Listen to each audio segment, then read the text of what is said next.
सभी पत्रकार बंधुओं को नमस्कार। उत्तर प्रदेश में दमन, अत्याचार, भ्रष्टाचार, छोटी छोटी बच्चियों के साथ बलात्कार की घटनाएं चरम पर पहुंच चुकी हैं और इसके खिलाफ कोई भी विपक्ष का नेता आवाज उठाने की कोशिश करता है तो योगी जी उसको मुकदमे से डराते हैं, जेल से डराते हैं, लाठी से डराते हैं, गोली से डराते हैं। मैंने पिछले 3-4 महीनों में तमाम मुद्दों को लेकर लड़ाई लड़ी। जहां जहां अन्याय हुआ, अत्याचार हुआ, आवाज उठाई। हत्या की घटनाएं हुई, बलात्कार की घटनाएं हुई तो आवाज उठाई और मेरे खिलाफ 1 महीने में 14 मुकदमे लिख लिया। मुझे भी डराने की कोशिश की योगी जी आपने। 14 मुकदमे लिख लिया आपने। मैं आपसे नहीं डरा। आपने मेरा कार्यालय बंद करवा दिया, फिर भी मैं आपसे नहीं डरा। आपने नोटिस भेजकर मुझे गिरफ्तार करवाने की कोशिश की। मैंने ऐलानिया कहा मुझे गिरफ्तार करके जेल में डालो, मैं आपसे नहीं डरा। और आज आप, जब मैं बेटियों के न्याय के लिए, हाथरस की गुड़िया के लिए न्याय मांगने आया, उनके परिवार से मिलने गया, तो आपने ये कायराना हरकत कराई, ये हमला कराया।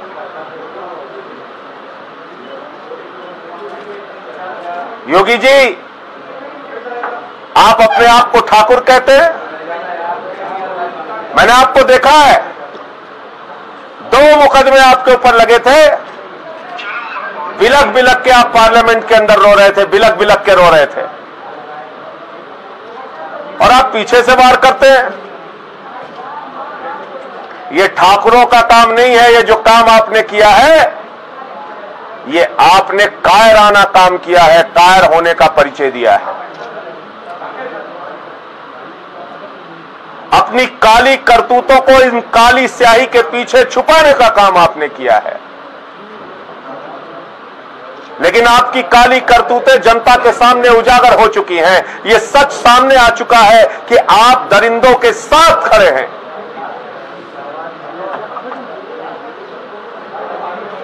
योगी जी, आपको उस गुड़िया की चीख सुनाई नहीं दी? आपको बेटियों का दर्द दिखाई नहीं पड़ता?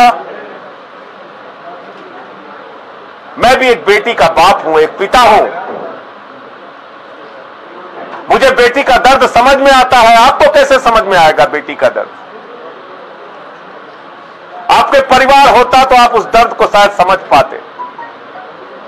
आप नहीं समझ पाए लखीमपुर खीरी की बेटी का दर्द। आप नहीं समझ पाए जौनपुर के मड़ियाओं की बेटी का दर्द। योगी जी, आप नहीं समझ पाए बलरामपुर की उस बेटी का दर्द, भदोही की उस बेटी का दर्द, जो बलात्कार का शिकार हुई, जो गैंग रेप का शिकार हुई, जिनके शरीर को छत बिछत कर दिया गया, टुकड़े टुकड़े कर दिया गया। आप नहीं समझ पाए इस गुड़िया का दर्द, जो मरने से पहले अपना बयान देकर जाती है, दरिंदों का नाम बता के जाती है। उसके बावजूद आपका प्रशासन, आपकी सरकार दरिंदों के साथ खड़ी है, बलात्कारियों के साथ खड़ी है। 11 दिन बाद आप फॉरेंसिक का सैंपल लेते हैं। 11 दिन के बाद अगर फॉरेंसिक का सैंपल लेंगे तो सारे डॉक्टर कह रहे हैं कि उस सैंपल का कोई अर्थ नहीं है, कोई मतलब नहीं है। 22 सितंबर के डॉक्टर की मेडिको लीगल रिपोर्ट है जिसमें इस बात की पुष्टि हुई है कि उस गुड़िया के साथ बलात्कार हुआ था,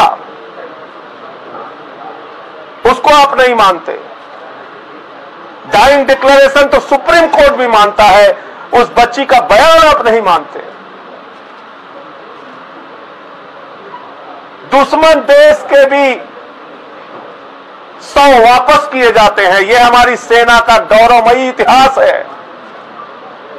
और आप एक गरीब की बेटी का 100 उसकी मां को नहीं देते। वो रोती रहती है, बिलखती है, चीखती है। आप क्या जानो योगी जी बेटी का दर्द क्या होता है? आपको कैसे पता चलेगा जब आंचल फैला के चीख चीख के वो मार हो रही थी? एक बार चेहरा तो दिखा दो। आपने नहीं दिखाया। आपने उस बेटी के घर के आसपास के हिस्से को ऐसा हिस्सा बना रखा है जो हिंदुस्तान में है ही नहीं लगता है। कोई विपक्ष का नेता जाए उसके ऊपर हमले कराते हो आप, किसी को धक्के मार के गिरवा देते हो, किसी पे लाठियां चलवाते हो। बर्बरता की सारी सीमाएं पार कर दी आपने। लेकिन मैं आपको बताना चाहता हूं योगी जी, आपके इन कायराना हरकतों से मैं डरने और रुकने वाला नहीं हूं। आपने 14 मुकदमे कराए, नहीं डरा। कार्यालय बंद कराए, नहीं डरा। देशद्रोह का मुकदमा लगाया, नहीं डरा। गिरफ्तार कराने की कोशिश की, नहीं डरा। और आज आपने ये शाही फेंकवाई है। ये ठाकुरों का काम नहीं है, ये कायरों का काम है।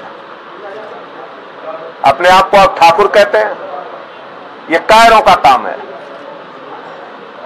और डराने की कोशिश मत करना। हम लोग आम आदमी के सिपाही हैं, आम आदमी पार्टी के सिपाही। हिम्मत है तो गोली चलवा दो, हत्या करवा दो, जेल भिजवा दो, मुकदमे लिखवा दो,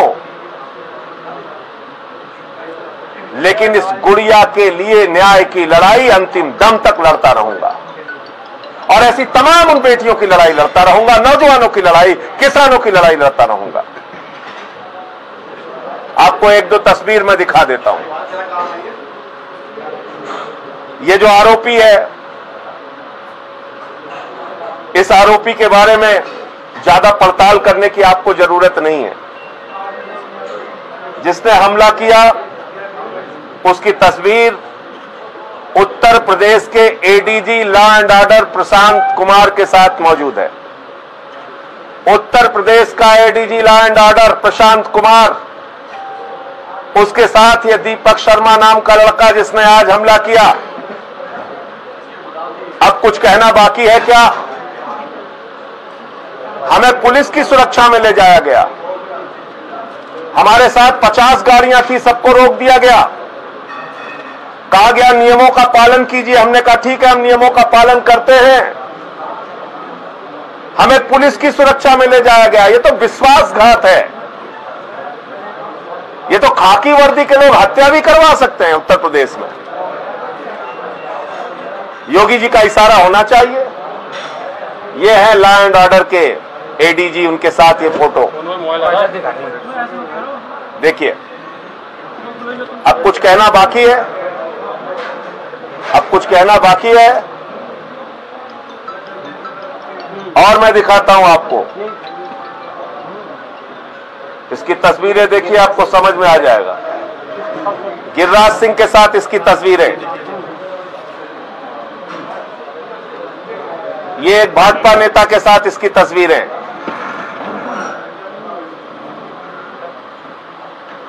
ये देखिए आप।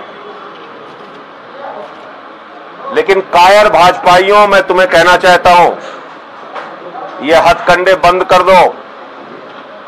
बेटी बचाओ का नारा देने वालों, कहां छुपे हो? सामने आओ। चौकीदार का नारा देने वाले, कहां छुपे हो? सामने आओ। जवाब दो इस गुड़िया के परिवार का। हमारे साथ हमारी डिप्टी स्पीकर विधानसभा की राखी बिरलान, ये भी वाल्मीकि समाज से आती है, गई थी दर्द बांटने के लिए पुलिस पर भरोसा करके। इनके ऊपर हमला किया। हमारे विधायक अजय दत्त जी, ये भी वाल्मीकि समाज से आते हैं, उस बेटी का शव जब सफदरजंग से लाया जा रहा था, इन्होंने विरोध किया तो इनको पीटा गया, और आज ये हुआ इनके साथ। हमारे प्रदेश के उपाध्यक्ष फैसल लाला जी, वो भी मौजूद थे, उनकी भी हालत देख लीजिए। हमारे मंत्री जी राजेंद्र पाल गौतम जी भी साथ में थे। आप मुझे बताइए, अब उस बेटी के परिवार की सुरक्षा कैसे हो सकती है जब हम लोग 10 मिनट के लिए मिलने गए, सुरक्षित नहीं है, तो वो बेटी का परिवार तो उसी गांव में रहता है, वो हमारा परिवार है, वो हमारे घर की बेटी है। और जो लोग छत्री के नाम पे, ठाकुर के नाम पे दुराचारियों का, दरिंदों का साथ देने का काम कर रहे हैं, उनको मैं बताना चाहता हूं, छत्रियों की परंपरा रही है बेटियों की सुरक्षा के लिए अपने गर्दन कटवाने की। दरिंदों और दुराचारियों के साथ खड़े होकर उस परंपरा को कलंकित मत करो, मत करो उस परंपरा को कलंकित। और फिर से मैं दोहरा दूं कि इस प्रकार की बंदर घुड़कियों से, इस प्रकार की गीदड़ भटकियों से, इस प्रकार के हमलों से हम लोग न डरने वाले हैं, न रुकने वाले हैं। हमारा अभियान निरंतर जनता के हक में जारी रहेगा। बेटियों के न्याय की लड़ाई हम लड़ते रहेंगे। अब मैं हमारी डिप्टी स्पीकर दिल्ली विधानसभा राखी बिरलान जी से चाहूंगा, वो भी आपसे कुछ बात करेंगी, और हमारे साथी अजय दत्त जी विधायक जी, और थोड़ी बात गौतम जी और फैसल जी भी करेंगे। संजय जी, आपसे पहले एक सवाल है, आपने अपनी के लिए थोड़ा एक सवाल हमारा भी है। उत्तर प्रदेश के मुख्यमंत्री योगी आदित्यनाथ कहते हैं कि विपक्ष के नेता जैसे आम आदमी पार्टी हुई, कांग्रेस हुई, समाजवादी पार्टी हुई, ये लोग बलरामपुर क्यों नहीं जाते, ये लोग राजस्थान क्यों नहीं जाते, जहां पर बेटियों के साथ इस तरह की घटनाएं हो रही हैं। उत्तर प्रदेश में ही सियासत भगाने की कोशिश क्यों? ये यूपी के बलरामपुर में आम आदमी पार्टी गई, लखीमपुर खीरी में भी आम आदमी पार्टी गई। योगी आदित्यनाथ क्यों नहीं जाते, क्यों नहीं न्याय दिलाते उन लोगों को? मैं जौनपुर भी गया, मढ़ियाऊ में, जहां एक दलित बेटी के साथ बलात्कार करके उसके शरीर को छत विछत कर दिया गया था। लखीमपुर खीरी भी गया और आगे भी जाऊंगा। आपको किस लिए प्रदेश की सत्ता दी गई है? दरिंदों को बचाने के लिए? इसका जवाब दो पहले।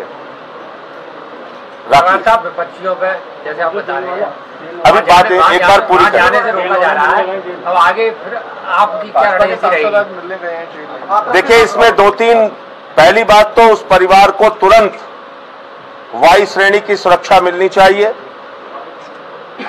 इस बिटिया का केस दिल्ली या किसी दूसरे राज्य में ट्रांसफर होना चाहिए,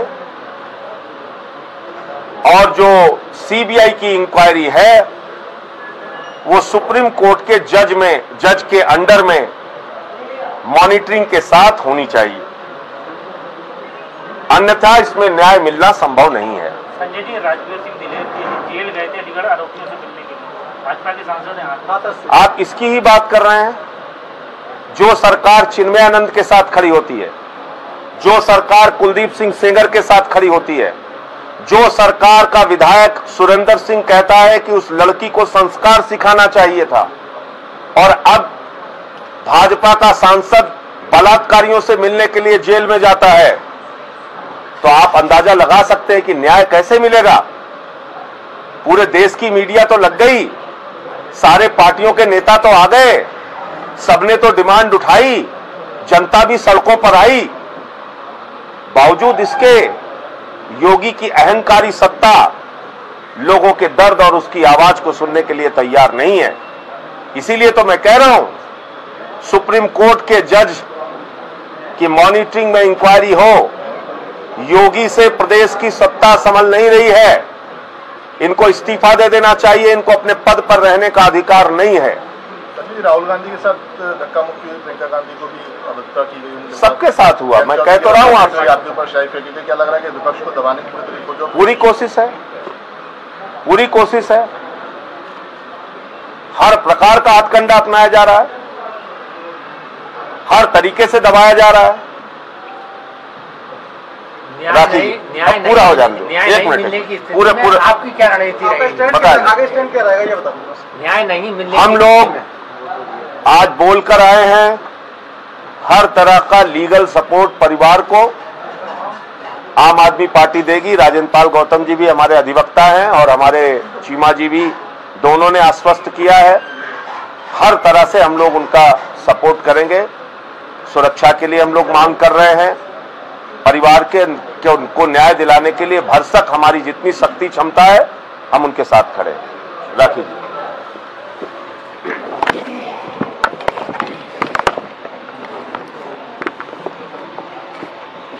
आप सभी पत्रकार बंधुओं को स्टैंड बाय।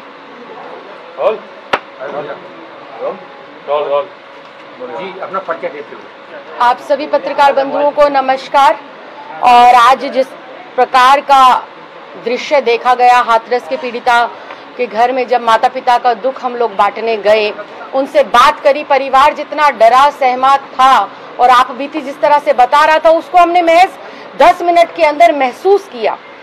हाथरस के अंदर एंट्री करने से पहले प्रोटोकॉल के तहत योगी सरकार की पुलिस ने अपनी जीप में बैठाया 5 सदस्यीय कमेटी को, जिसमें मैं स्वयं, सांसद महोदय, मंत्री महोदय, हमारे विधायक अजय दत्त जी और पंजाब से लीडर ऑफ ऑपोजिशन चीमा जी खुद मौजूद। हम पांचों वहां मिल गए, हमारी गाड़ियों से हमें उतारा गया। इस प्रकार का पूरा भरोसा दिलाया गया कि पूरी की पूरी योगी पुलिस और पूरा प्रशासन हमारी सुरक्षा के लिए तैनात है। लेकिन जब वापसी में आए तो देखा कि आप जीवन में और दुनिया में किसी पर भी भरोसा करना, लेकिन योगी और उसके प्रशासन पर भरोसा मत करिएगा, क्योंकि पुलिस की मौजूदगी के अंदर हम लोगों के ऊपर ये हमला हुआ। पूर्ण रूप से पुलिस वहां खड़ी थी और आरोपी को पुलिस ने पूरा का पूरा अपना जो है साए में रखा हुआ था। मैं सिर्फ यही कहना चाहती हूँ योगी सरकार को कि आप जितनी मर्जी शाही हम पर फिकवा लीजिए, जितनी मर्जी लाठियां हम पर चलवा लीजिए, जितने मर्जी एफआईआर, जितने मर्जी देशद्रोह के मुकदमे हम पर करवा लीजिए, लड़ाई हमारी नहीं है, लड़ाई है न्याय की। चाहे वो हाथरस की गुड़िया है, चाहे वो और यूपी में अलग अलग जगहों पर बलात्कार की शिकार हुई बेटियों की बात है। हम लड़ते रहेंगे बेटियों को न्याय दिलाने के लिए और बलात्कारियों को फांसी की सजा तक पहुंचाने के लिए। शाही फेंकनी है, शाही फेंकिए। आप शाही क्यों फेंकते हैं? आप अगर इतने ही जो है मजबूत हैं तो आकर सामने से सीने पर गोली चलाइए। बेटियों को न्याय दिलाने के लिए हम लोग गोली खाने के लिए भी तैयार है, मरने के लिए भी तैयार है, लेकिन अंत तक लड़ते रहेंगे। हम निर्भया के समय पे भी सड़कों पर थे, कठुआ जम्मू की कश्मीर की जो गुड़िया थी हम उसके लिए भी न्याय पर सड़कों पर थे, और आज हाथरस की गुड़िया के लिए भी हम सड़कों पर हैं। लगातार उस परिवार का दर्द महसूस करने के बाद, उस परिवार की पीड़ा सुनने के बाद मैं लगातार ये डिमांड कर रही हूँ, ये मांग कर रही हूँ, योगी सरकार को तुरंत प्रभाव से इस्तीफा देना चाहिए। प्रदेश के अंदर राष्ट्रपति शासन लगना चाहिए, परिवार को वायु श्रेणी की सुरक्षा मिलनी चाहिए। इस केस को तुरंत प्रभाव से दिल्ली या किसी अन्य राज्य के अंदर ट्रांसफर कर बेटी को न्याय दिलाने के साथ साथ फास्ट ट्रैक कोर्ट में इस केस की सुनवाई हो और जितने भी आरोपी हैं सबको फांसी की सजा हो। अजय दत्त जी हमारे विधायक हैं।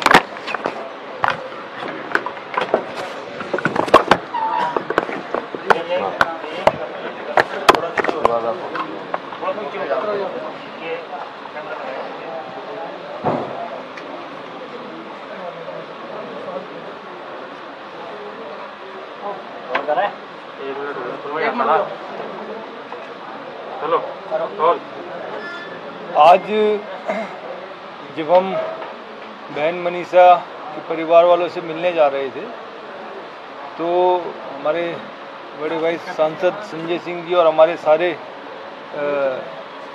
मंत्री दिल्ली के और विधायक, उन सबको रोक लिया गया। उनके साथ बहुत सारे वॉलंटियर भी थे, उनको रोक लिया गया और ये कहने लगे कि वहाँ पर हम आपको अपनी सुरक्षा के माध्यम से ले जाएंगे और 5 लोगों को गाड़ी में लेके जाएंगे और एक बहुत बड़ी छावनी रूप में वहाँ पर पुलिस का अरेंजमेंट लगा हुआ था।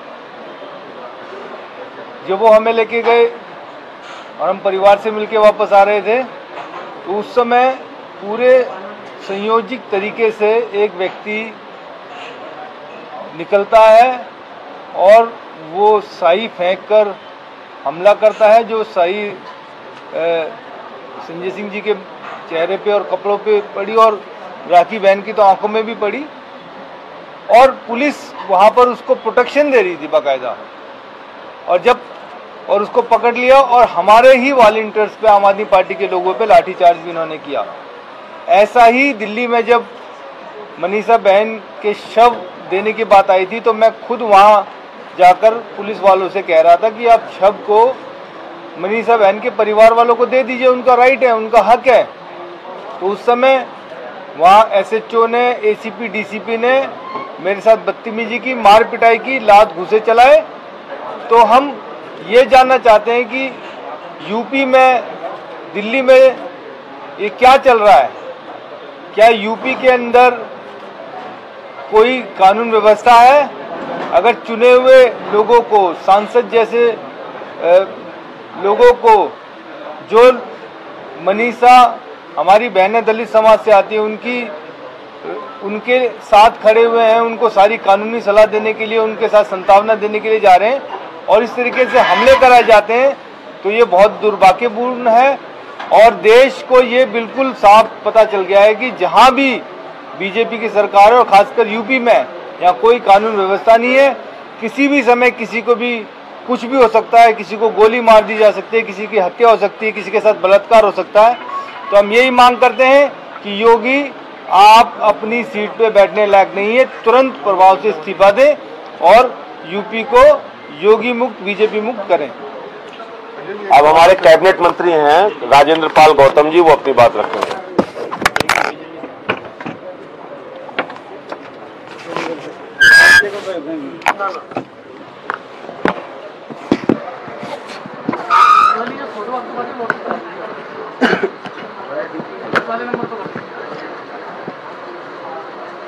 नमस्कार दोस्तों।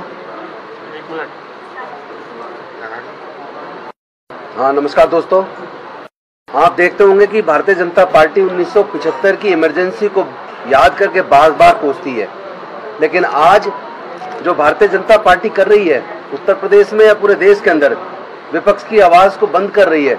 जो भी कोई न्याय की आवाज़ उठाता है या जो भी कोई भारतीय जनता पार्टी के घिनौने कारनामों के खिलाफ बोलता है, उनको इसी तरह कुचला जाता है, पीटा जाता है, गोली चलाई जाती है, केस बनाए जाते हैं, उनको अंदर डाला जाता है, यहाँ तक कि रासुका लगा दी जाती है। यहाँ तक कि कई सारे ऐसे पत्रकार बंधु भी हैं जिनको आवाज़ उठाने के खिलाफ उनको जेलों में डाल दिया गया, उनके खिलाफ रासुका लगा दी गई। और इस केस में हमें बिल्कुल भरोसा नहीं है कि यहाँ यूपी से हमें न्याय मिलेगा। हम सर्वोच्च न्यायालय से निवेदन करेंगे कि इस केस का ट्रायल दिल्ली के अंदर या गैर भाजपा शासित किसी प्रदेश में चलाया जाए, और अगर जरूरत पड़ी तो हम सुप्रीम कोर्ट के अंदर इसमें पिटीशन डाल के भी इसका ट्रायल गैर भाजपा शासित प्रदेश में कराने की मांग करेंगे। और साथ ही साथ हम मांग करते हैं कि योगी जी को इस्तीफा देना चाहिए, उनके बस की उत्तर प्रदेश चलाना नहीं है। लगातार जिस तरह की घटनाएं बढ़ रही हैं, वो घटनाएं शो करती हैं कि आज कानून व्यवस्था उनके कब्जे में नहीं है, और लगातार लोगों पर जुल्म हो रहे हैं। कभी दलितों के ऊपर जुल्म हो रहे हैं, कभी महिलाओं के ऊपर जुल्म हो रहे हैं, कभी पिछड़े वर्ग के ऊपर जुल्म हो रहे हैं, कभी ब्राह्मण के ऊपर जुल्म हो रहे हैं। तो इससे क्लियर पता लगता है कि भारतीय जनता पार्टी की जो सरकार है वो संभाल नहीं पा रहे योगी जी, और उनको इस्तीफा देना चाहिए।